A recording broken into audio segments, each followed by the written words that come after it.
Welcome friends, welcome to my very first voyage. I am Swati and this is the beginning of my daily voyage journey.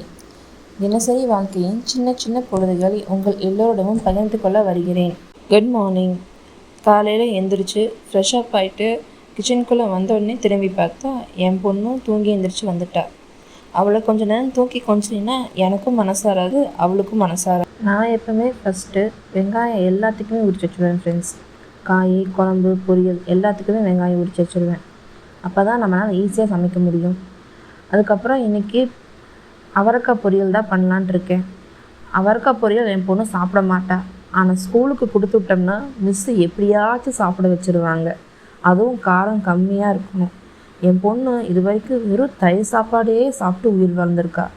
ஏன்னா அவள் உடம்பு ரொம்ப ஹீட்டாக இருக்கனால நிறைய தயிர் கொடுக்க சொன்னாங்கன்ட்டு நான் வெறும் தயிர் சாப்பாடே தான் கொடுத்துட்டு இருந்தோம். இப்போ தான் ஸ்கூலுக்கு போகும்போது எல்லா சாப்பாடும் பழக்கம். ரசம் எல்லாமே காரம் கம்மியாக அவளுக்காகவே அரைச்சி செஞ்சேன் ஃப்ரெண்ட்ஸ். எப்போ சமைச்சாலும் ஒரு வாட்டியாச்சும் சூடுபடாமல் இருந்தால் எனக்கு என்னமோ நல்லா விடிஞ்ச மாதிரியே இருக்காது ஃப்ரெண்ட்ஸ். 4 வருஷமாக சமைச்சிட்ருக்கேன். ஆனால் எப்படினாலும் வாரத்துக்கு ஒருக்கா வச்சு நான் சூடு வச்சுக்குவேன். அது எப்படின்னு எனக்கே தெரியாது. என் வீட்டுக்காரர் சொல்லுவார், நீ கேர்லெஸ்ஸாக இருக்க பாப்பா, அதனால தானே. இன்றைக்கி காலையிலைக்கு பணியாரமும் கார சட்னியும் தான். அப்புறம் லஞ்சு பேக் பண்ணி அவளை ஸ்கூலுக்கு அனுப்பியாச்சு ஃப்ரெண்ட்ஸ். வீடியோ பிடிச்சா லைக் பண்ணுங்கள் ஃப்ரெண்ட்ஸ்.